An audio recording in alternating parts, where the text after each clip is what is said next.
থেকে 13 তারিখ জিলহজ আসর পর্যন্ত প্রত্যেকটা ফরজ নামাজের পরে আমরা তাকবীরে তাশরিক দিব, আল্লাহু আকবার, আল্লাহু আকবার, লা ইলাহা ইল্লাল্লাহু, আল্লাহু আকবার, আল্লাহু আকবার, ওয়ালিল্লাহিল হামদ, আল্লাহু আকবার, আল্লাহু আকবার, লা ইলাহা ইল্লাল্লাহু, আল্লাহু আকবার, আল্লাহু আকবার, ওয়ালিল্লাহিল হামদ, আল্লাহু আকবার, আল্লাহু আকবার, লা ইলাহা ইল্লাল্লাহু, আল্লাহু আকবার, আল্লাহু আকবার, ওয়ালিল্লাহিল হামদ।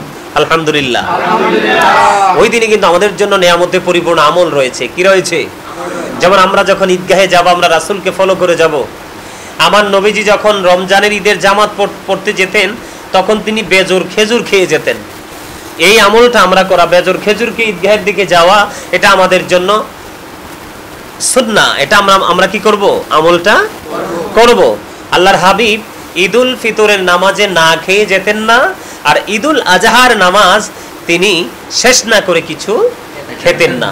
এটা হচ্ছে আমাদের জন্য সুন্নাহ, এটাই হলো আমাদের আদর্শ, এটাই আমাদেরকে পালন করতে হবে। আর মা বোনেরা চাইলে, এখন তো আমি এমন একটা সময় আলোচনাটা করতেছি, আজকে মনে হয় 3 তারিখ, সোমবার চলে গেছেন, আজকে 3 তারিখ চলে গেছে।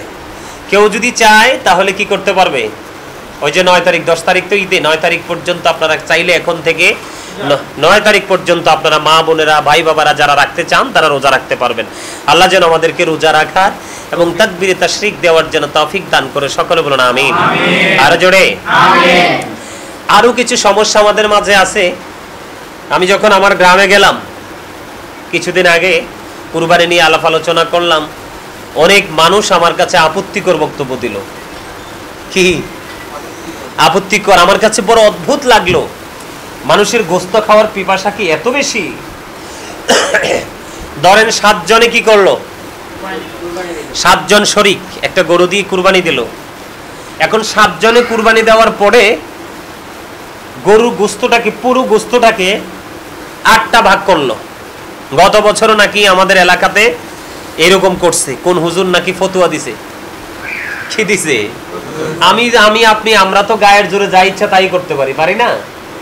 কিন্তু আসলে পরিপূর্ণ সহি শুদ্ধ পন্থায় সেটা হলো কিনা, সেটাই হলো দেখার বিষয়।